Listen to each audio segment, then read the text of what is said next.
This is Chandrabhan from Chandrayan academy. Hindi के 26 महत्वपूर्ण क्वेश्चनों की ये श्रृंखला है जिसमें आप अपने आप को जज करेंगे कि कितने क्वेश्चन आप सही करते हैं और कितने क्वेश्चन गलत।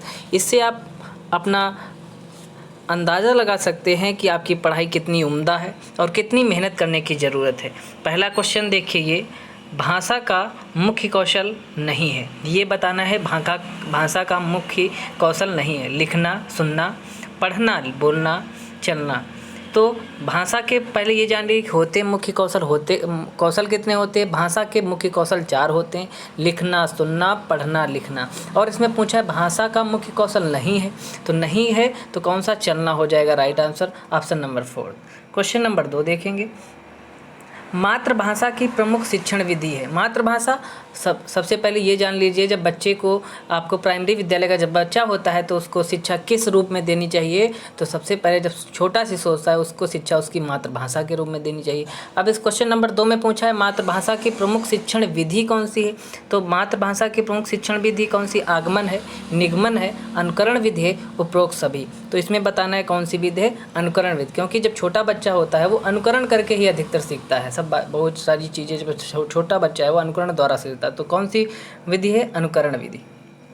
क्वेश्चन नंबर 3 देखेंगे, काहे को व्याहे परेश सुन बाबुल मोरे किसकी पंक्ति है, चंद बरदाई की, अमीर खुसरो की, हेमचंद की, गोरखनाथ की। तो काहे को व्याहे परेश सुन बाबुल मोरे ये किसकी है, अमीर खुसरो की पंक्ति है। अमीर खुसरो को दूसरा नाम उसे तोते हिंद या तोतिया हिंद भी कहते हैं। क्वेश्चन नंबर 4, अल्पज्ञ का विलोम शब्द है, कौन सा है, लघु है, साधारण है, बहुज्ञ है, पतन है। तो अल्पज्ञ का विलोम क्या होगा, बहुज्ञ, option number 3 right answer. Question number 5 देखेंगे, व्याकरण शिक्षण का उद्देश्य नहीं है, कैसा, व्याकरण शिक्षण का उद्देश्य कैसा नहीं है, वस्तुपरक नहीं है, ज्ञानरंजन नहीं है, कौशल नहीं, ज्ञानाप्रयोग नहीं है। तो 5वें का वस्तुपरक नहीं है। क्वेश्चन नंबर 6 देखेंगे, संकर शब्द किसे कहते हैं, दो भाषा के शब्दों से मिलकर बना शब्द कैसा होता है, दो भाषा से मिलकर बना शब्द कैसा होता है, संकर शब्द होता है, ये भी जान लीजिए। और ये इसका राइट आंसर होगा। क्वेश्चन नंबर 7, व्याकरण शिक्षण की प्रवृत्ति कैसी है, व्यावसायिक है, व्यवहारिक है, सिद्धांतिक है, मनोवैज्ञानिक। तो व्याकरण की जो शिक्षण विधि है वो क्या है, व्यवहारिक है, option number 2 right answer. Question number 8 देखेंगे, नाक का बाल होना मुहावरे का अर्थ है, अधिक समीप होना, कष्ट देना, पालतू होना, अधिक प्रिय होना। तो नाक का बाल होना, कुछ लोग ऑप्शन बता रहेंगे कष्ट देना, लेकिन इसका राइट आंसर होगा अधिक प्रिय होना, क्योंकि नाक के जो बाल होते हैं वो हमारी क्या कि जो धूल कण उससे रक्षा करते हैं। तो इसका आप इससे सेंस लगा सकते हैं कि राइट आंसर क्या होगा, अधिक प्रिय होना। क्वेश्चन नंबर 9 देखेंगे, अश्व का पर्यायवाची शब्द निम्नलिखित में से कौन सा नहीं है, कटक नहीं है, घोटक नहीं है, घोड़ा या है। तो अश्व का पर्यायवाची शब्द कौन सा, कटक, जो राइट आंसर ऑप्शन नंबर 1 है वो राइट आंसर है। क्वेश्चन नंबर 10 देखेंगे, शिक्षण अधिगम प्रबंधन प्रत्यय के प्रवर्तक हैं, BS ब्लूम है, IK डेविस हैं, BO स्मिथ हैं, रॉबर्ट गैलेंसर हैं। तो क्वेश्चन नंबर जो 10 है उसका राइट आंसर क्या होंगे, IK Davis, option number 2। Question number 11 देखेंगे, जो एक स्थान पर टिककर नहीं रहता वाक्य के लिए एक शब्द कौन सा, अस्थिर, यायावर, अडिग, गतिशील। तो इसके लिए राइट आंसर क्या होगा, जो एक स्थान पर टिककर नहीं रहता उसे क्या, यायावर कहते हैं, ऑप्शन नंबर 2। क्वेश्चन नंबर 12 देखेंगे, समास का अर्थ क्या होता है, विच्छेद, विस्तार, नवीन अर्थ, संक्षेप। 12 का राइट आंसर होगा संक्षेप, ऑप्शन नंबर 4।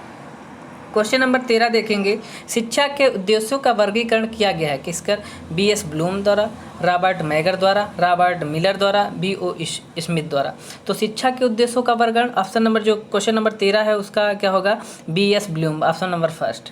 क्वेश्चन नंबर 14, प्रमुख भाषाई कौशल के अंतर्गत इनमें से कौन एक नहीं आता है, सुनना, बोलना, कोई नहीं, लिखना। तो आपको कौशल पता है कितने भाषाई कौशल कितने होते हैं, 4 होते हैं, सुनना, बोलना, लिखना, पढ़ना। तो इसमें अंतर्गत कौन नहीं आता ये पूछा है, तो 3 तो हैं इसमें जो ऑप्शन में, सुनना, बोलना, लिखना, लेकिन कोई तीसरा ऑप्शन दिया है कोई नहीं, तो वही राइट आंसर होगा, ऑप्शन नंबर 3। क्वेश्चन, अगर चैनल पर नए हैं तो चैनल को सब्सक्राइब करें और अपनी पढ़ाई को बेहतर से बेहतर बनाएं। क्वेश्चन नंबर 15 देखेंगे। काव्य शिक्षण का उद्देश्य भाषा में प्रयुक्त होने वाले विराम चिन्हों से परिचित कराना, रसानुभूत एवं आनंदभूत करना, संगीत कला में निपुण बनाना, व्याकरणिक नियमों की जानकारी देना।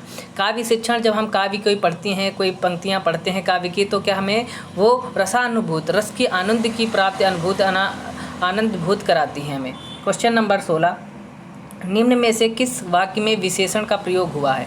मेरी गाय काली है, राम जाता है, सीता फल खाती है, जल्दी उठना स्वास्थ्यवर्धक होता है। तो 16 का राइट आंसर होगा मेरी गाय काली है, option number first right. Question number 17 देखेंगे। निम्न शब्द में अधिकरण कारक का प्रयोग हुआ है, किसमें हुआ? गंगा जल, सत्ताधीश, वारणारूढ़, रेखा चित्र। तो अधिकरण में क्या? अधिकरण में मे पर होता है, तो इसमें ऑप्शन नंबर देखें वाहनारूढ़। वाहनारूढ़ का मतलब वाहन पे सवार होके, वाहन पर सवार होके, तो option number 3 right answer. Question number 18, किस रस को रसराज कहा जाता है? वीर रस को, श्रृंगार रस को, हास्य रस को, इनमें से कोई नहीं। तो 18 का राइट होगा श्रृंगार रस को रस का राज कहा जाता है। क्वेश्चन नंबर 19 देखेंगे। सूक्ष्म से स्थूल की ओर शिक्षण सूत्र की पालना किस विधि में स्पष्ट दिखाई देती है? आगमन विधि में, निगमन विधि में, पर्यवेक्षण विधि में, व्याख्या विधि में। 19 का राइट ऑप्शन होगा निगमन, option number 2। Question number 20, Ghananand को किस युग का कवि माना जाता है? आदिकाल का, भक्तिकाल का, रीतिकाल का, भारतेंदु काल का। तो घनानंद को क्वेश्चन नंबर 20 का राइट आंसर होगा क्या? रीतिकाल का। क्वेश्चन नंबर 21 देखेंगे। प्रयोगशाला में कार्य करते समय विद्यार्थी किस विधि का अनुसरण करते हैं? निगमन विधि का, प्रदर्शन विधि का, आगमन विधि का, प्रोजेक्ट विधि का। 21 का राइट ऑप्शन होगा आगमन विधि का, ऑप्शन नंबर 3।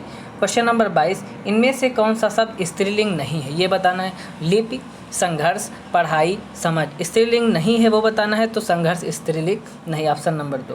क्वेश्चन नंबर 23, निम्न में से किस वाक्य में अकर्मक क्रिया है? चिड़िया दाना चुग रही है, पशु मैदान में चर रहे हैं, रमेश बहुत सो रहा है, गुरुजी छात्रों से पाठ पढ़वा रहे हैं। सकर्मक क्रिया जो अपने आप होती हैं, लेकिन अकर्मक क्रिया क्या है? जो रमेश बहुत सो रहा है, ऑप्शन नंबर 3 ये राइट आंसर होगा।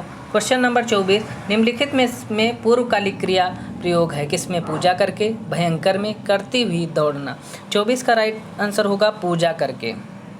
क्वेश्चन नंबर 25, निम्नलिखित में से किस वाक्य में अकर्मक क्रिया नहीं है, ये बताना है। वह कहाँ रहते हैं? मैं उदयपुर पहुँच गया, रामू ने खाना खाया, तुम अभी चले आओ।